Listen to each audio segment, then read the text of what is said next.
Vous êtes-vous déjà demandé comment une machine peut savoir si un commentaire en ligne est sérieux ou plein d'ironie? Eh bien, aujourd'hui, on va justement se pencher sur un outil assez bluffant qui essaie de faire précisément ça.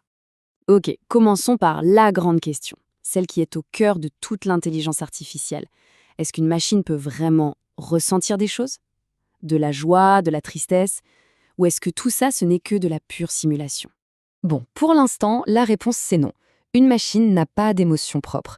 Mais, et c'est là que ça devient intéressant, elle devient incroyablement douée pour les comprendre.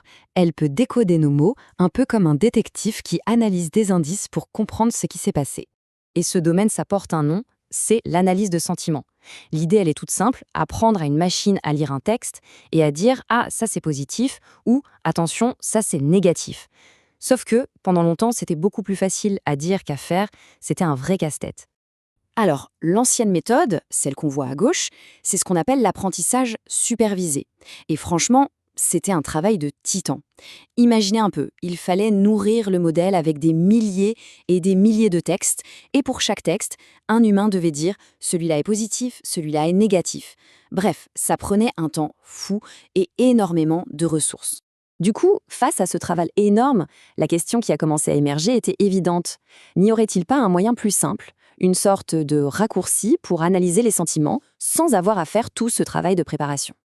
Et la réponse, c'est un grand oui. Il existe un outil super puissant qui est en quelque sorte déjà prêt à l'emploi. Pas besoin de passer des mois à le préparer. Cet outil, il s'appelle VADER. C'est un acronyme anglais qui veut dire Valence Aware Dictionary for Sentimental Reasoning. Ok, décortiquons ça un peu. En gros, c'est un dictionnaire qui ne se contente pas de connaître les mots. Il connaît aussi leur valence, c'est-à-dire leur charge émotionnelle. Il sait si un mot pèse plutôt du côté positif ou du côté négatif. Mais le vrai secret de Vader, c'est qu'il a déjà fait tout le travail en amont. Il a été pré-entraîné sur des millions de textes, notamment des textes qui viennent des réseaux sociaux. Donc il a déjà une connaissance intégrée, très actuelle, de la façon dont on s'exprime en ligne. Alors, concrètement, qu'est-ce qui le rend si malin, ce Vader? Eh bien, on peut dire qu'il a quelques super pouvoirs qui lui permettent de capter toutes les petites nuances de notre langage. Regardons ça de plus près. D'abord, il comprend l'intensité. Il sait que adorer, c'est bien plus fort que apprécier. Ensuite, il pige la négation. Ce n'est pas bon pour lui, ce n'est évidemment pas positif. Il est aussi sensible à la ponctuation. 3 points d'exclamation, ça veut dire quelque chose. Et enfin, le plus dur, il essaye même de comprendre le sarcasme, ce qui est un défi immense pour une machine. Mais là où Vader devient vraiment intéressant, c'est qu'il ne se contente pas de donner une réponse binaire genre positif ou négatif. Non, non, pour chaque phrase qu'on lui donne, il fournit une analyse beaucoup plus fine, décomposée en 4 scores bien précis. Et voici ces fameux scores. On a d'abord neg, ne et pose, qui nous donnent le pourcentage de négatif, de neutre et de positif dans la phrase. Mais le score le plus important, celui qu'il faut retenir, c'est le compound, le score composé. C'est une note globale qui synthétise tout ça en un seul chiffre, allant de -1 pour le plus négatif à +1 pour le plus positif. C'est super pratique.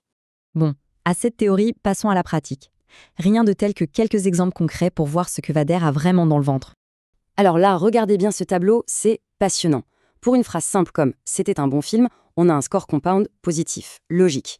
Mais regardez la deuxième ligne, « le meilleur film jamais fait », le score positif s'envole. Vader a compris que les majuscules et les points d'exclamation, ça ajoute de l'intensité. Et le dernier exemple est génial, « je ne te déteste pas ». Le mot « détester » là, mais Vader ne tombe pas dans le panneau. Il voit la négation et hop, il donne un score positif. C'est ça la force de l'outil. Ok, analyser quelques phrases, c'est bien. Mais est-ce que ça marche à grande échelle?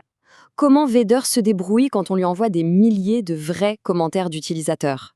C'est ça le vrai test. Pour le savoir, ses créateurs ont fait exactement ça. Ils l'ont lâché sur un terrain de jeu immense, des milliers et des milliers d'avis de produits laissés sur Amazon. Et c'est un super choix, parce que ces avis sont souvent bruts, directs et pleins d'émotions. Le processus de test était assez simple, mais très malin. Étape 1, on prend chaque avis et on le donne à Vader. Étape 2, Vader calcule son fameux score compound. Étape 3, on applique une règle simple. Si le score est positif ou nul, on dit que l'avis est positif. Sinon, on dit qu'il est négatif. Et enfin, étape 4, le moment de vérité, on compare ce que Vader a prédit avec la vraie nature de l'avis. Alors, le résultat? Après avoir mouliné tous ces milliers d'avis, est-ce que Vader a bien travaillé? Le verdict est tombé, un taux de précision de 71%. Alors, on pourrait se dire que ce n'est pas parfait, mais il faut absolument remettre ça en contexte. Rappelez-vous, Vader n'a eu aucun entraînement spécifique pour cette tâche. Il est arrivé à froid, et sans aucune préparation, il a réussi à classer correctement presque 3 avis sur 4. C'est franchement impressionnant. Finalement, ce qu'il faut retenir de tout ça, c'est que des outils comme Vader rendent l'analyse de sentiments accessible à tous. Ils la démocratisent. Plus besoin d'être un géant de la tech pour commencer à comprendre les émotions qui se cachent dans les textes. Un chercheur, un développeur, même un curieux peut s'y mettre quasi instantanément. Et ça, cette capacité à comprendre les émotions à grande échelle, ça ouvre des portes incroyables.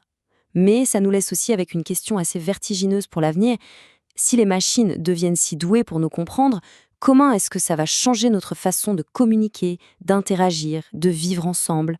La réflexion ne fait que commencer.